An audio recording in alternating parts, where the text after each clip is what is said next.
Lesson 6. The Harlem Renaissance. The Big Idea. African American ideas, politics, art, literature, and music flourished in Harlem and elsewhere in the United States. Why it matters now.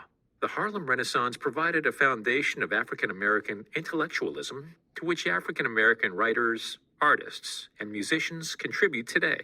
One American's story. When the spirited Zora Neale Hurston was a girl in Edenville, Florida, in the early 1900s, she loved to read adventure stories and myths. The powerful tale struck a chord with the young, talented Hurston and made her yearn for a wider world. My soul was with the gods, and my body in the village. People just would not act like gods. Raking backyards and carrying out chamber pots were not the tasks of Thor. I wanted to be away from drabness and to stretch my limbs in some mighty struggle. Zora Neale Hurston, quoted in the African American Encyclopedia. Zora Neale Hurston.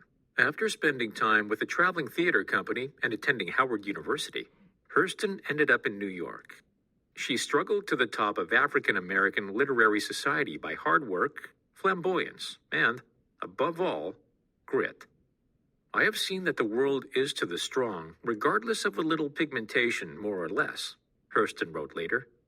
I do not weep at being Negro. I am too busy sharpening my oyster knife. Hurston was on the move, like millions of others. And, like them, she went after the pearl and the oyster. The good life in America. African American voices in the 1920s. After World War I, Jim Crow laws continued to make life hard for African Americans in the South. Many Black Americans looked north for more security, freedom, and opportunities. During the 1920s, African Americans set new goals for themselves as they moved north to the nation's cities. Their migration was an expression of their changing attitude toward themselves, an attitude perhaps best captured in a phrase first used around this time, "Black is beautiful." The move north. Between 1910 and 1920, a movement known as the Great Migration took place. Hundreds of thousands of African Americans uprooted themselves from their homes in the South and moved north to the big cities in search of jobs. By the end of the decade, 5.2 million of the nation's 12 million African Americans, over 40%, lived in cities. However, northern cities in general had not welcomed the massive influx of African Americans. Tensions had escalated in the years prior to 1920. In the summer of 1919, these tensions culminated in approximately 25 urban race riots. In addition, the concentration of African Americans in big cities would eventually lead to legal discrimination in mortgage lending practices. Aaron Douglas was a major artist of the Harlem Renaissance. His Song of the Towers depicts African Americans before a stylized city backdrop. Jazz and geometric shapes influenced Douglas's style. African American goals. The prosperity of the 1920s did not benefit all Americans equally. African Americans remained the targets of discrimination. Several new organizations sought to improve the lives of African Americans. One was the National Urban League. This organization tried to remove barriers to Black employment. Founded in 1909, the National Association for the Advancement of Colored People, NAACP, urged African Americans to protest racial violence. W.E.B. Du Bois, a founding member of the NAACP, led a parade of 10,000 African American men in New York City to protest such violence. The event, called the Silent Parade, or the Silent Protest, failed to convince President Woodrow Wilson to improve protections for African Americans. Du Bois also used the NAACP's magazine, The Crisis, as a platform for leading a struggle for civil rights. The Crisis is still being published 4 times a year. Under the leadership of James Weldon Johnson, poet, lawyer, and NAACP executive secretary, the organization fought for legislation to protect African American rights. It made anti-lynching laws one of its main priorities. In 1919, 3 anti-lynching bills were introduced in Congress, although none was passed. The NAACP continued its campaign through anti-lynching organizations that had been established in 1892 by Ida B. Wells. Gradually, the number of lynchings dropped. The NAACP represented the new, more militant voice of African Americans. Biography: James Weldon Johnson, Marcus Garvey, and the UNIA. Although many African Americans found their voice in the NAACP, they still faced daily threats and discrimination. Marcus Garvey, an immigrant from Jamaica, believed that African Americans should build a separate society. His different, more radical message of black pride aroused the hopes of many. Marcus Garvey designed this uniform of purple and gold, complete with feathered hat, for his role as Provisional President of Africa. In 1914, Garvey founded the Universal Negro Improvement Association, UNIA. In 1918, he moved the UNIA to New York City and opened offices in urban ghettos in order to recruit followers. By the mid-1920s, Garvey claimed he had 1 million followers. He appealed to African Americans with a combination of spellbinding oratory, mass meetings, parades, and a message of pride. Garvey also lured followers with practical plans, especially his program to promote African American businesses. Further, Garvey encouraged his followers to return to Africa, a scheme sometimes called the Back to Africa movement. When they had arrived in Africa, the new arrivals were to throw off white colonial oppressors and build a mighty nation. These goals formed the basis of black nationalism, the idea that all black people are one and that they should put aside their differences to unite. Garvey's idea struck a chord in many African Americans, as well as in Africans and people of African heritage in the Caribbean region. Document-based investigation, historical source. Marcus Garvey on the rights of African Americans. Despite the appeal of Garvey's movement, support for it declined in the mid-1920s. At that time, he was convicted of mail fraud and jailed. Although the movement dwindled, Garvey left behind a powerful legacy of newly awakened black pride, economic independence, and reverence for Africa. The Harlem Renaissance flowers in New York. Many African Americans who migrated north moved to Harlem, a neighborhood on the Upper West Side of New York's Manhattan Island. In the 1920s, Harlem became the world's largest black urban community. Residents came from the South, the West Indies, Cuba, Puerto Rico, and Haiti. James Weldon Johnson described Harlem as the capital of Black America. Harlem is not merely a Negro colony or community. It is a city within a city, the greatest Negro city in the world. It is not a slum or a fringe. It is located in the heart of Manhattan and occupies one of the most beautiful sections of the city.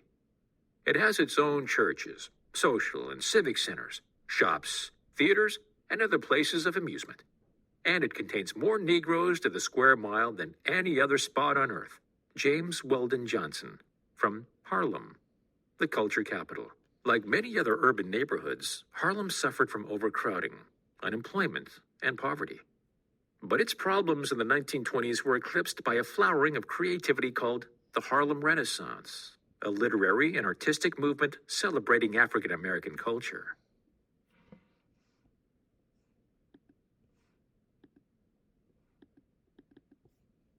African American writers. Above all, the Harlem Renaissance was a literary movement led by well-educated, middle-class African Americans who expressed a new pride in the African American experience. They celebrated their heritage and wrote with defiance and poignancy about the trials of being black in a white world. W.E.B. Du Bois and James Weldon Johnson helped these young talents along, as did Harvard-educated former Rhodes Scholar Elaine Locke. In 1925, Locke published The New Negro. It was a landmark collection of literary works by many promising young African American writers. Claude McKay, a novelist, poet, and Jamaican immigrant, was a major figure in the movement. His verses urged African Americans to resist prejudice and discrimination. His poems also expressed the pain of life in the black ghettos and the strain of being black in a world dominated by whites. Another gifted writer of the time was Gene Toomer. His experimental book, Cain, was a mix of poems and sketches about blacks in the North and the South. It was among the first full-length literary works of the Harlem Renaissance. Missouri-born Langston Hughes was the movement's best-known poet. Many of Hughes's 1920s poems described the difficult lives of working-class African Americans. Hughes gained an international reputation for his work. His poems influenced generations of African American writers. American literature, the Harlem Renaissance. A towering figure of the Harlem Renaissance, Langston Hughes in many of her novels, stories, poems, and books of folklore, Zora Neale Hurston portrayed the lives of poor, unschooled blacks. In her words, the greatest cultural wealth of the continent. Much of her work celebrated what she called the common person's art form, the simple folk ways and values of people who had survived slavery through their ingenuity and strength. African American performers. The spirit and talent of the Harlem Renaissance reached far beyond the world of African American writers and intellectuals. Some observers, including Langston Hughes, thought the movement was launched with Shuffle Along, a black musical comedy popular in 1921. It gave just the proper push to that Negro vogue of the 20s, he wrote. The show also spotlighted the talents of several black performers, including the singers Florence Mills, Josephine Baker, and Mabel Mercer. During the 1920s, African Americans in the performing arts won large followings. The tenor Roland Hayes rose to stardom as a concert singer. Actress and singer Ethel Waters debuted on Broadway in the musical Africana. Paul Robeson, the son of a one-time slave, became a major dramatic actor.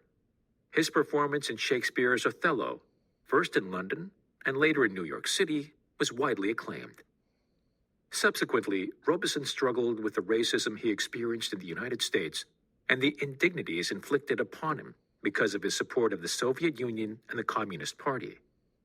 He took up residence abroad, living for a time in England and the Soviet Union. African Americans and jazz. Jazz was born in the early 20th century in New Orleans. Musicians blended instrumental ragtime and vocal blues into an exuberant new sound. In 1918, Joe King Oliver and his Creole Jazz Band traveled north to Chicago, carrying jazz with them. In 1922, a young trumpet player named Louis Armstrong joined Oliver's group, which became known as the Creole Jazz Band. Armstrong's talent rocketed him to stardom in the jazz world. Famous for his astounding sense of rhythm and his ability to improvise, Armstrong made personal expression a key part of jazz.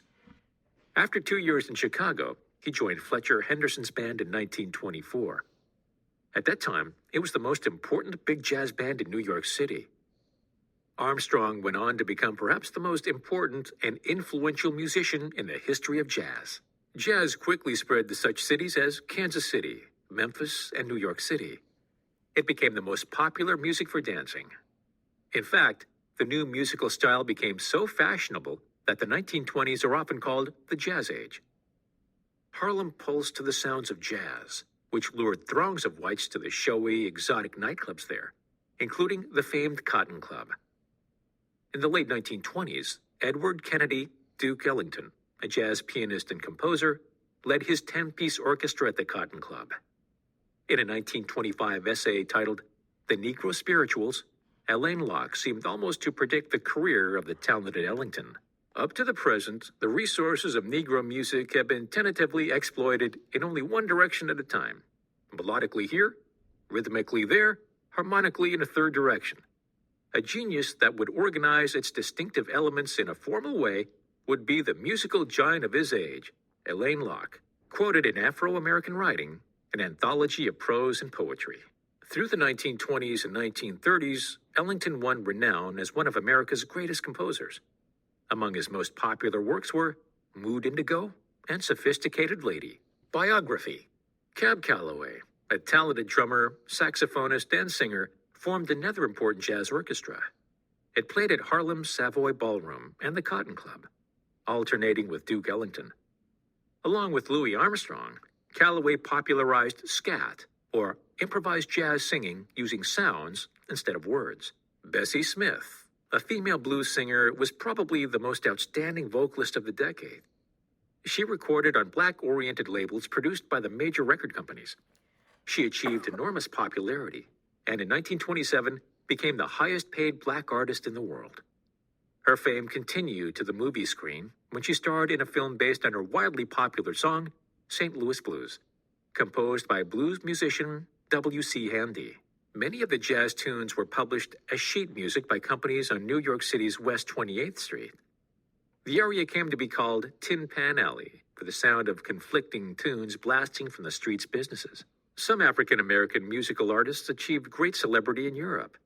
The most popular was Josephine Baker, who lived in Paris and wowed French audiences with her singing, dancing, and comedy. African American artists, painters, and other artists also contributed their talents to the Harlem Renaissance.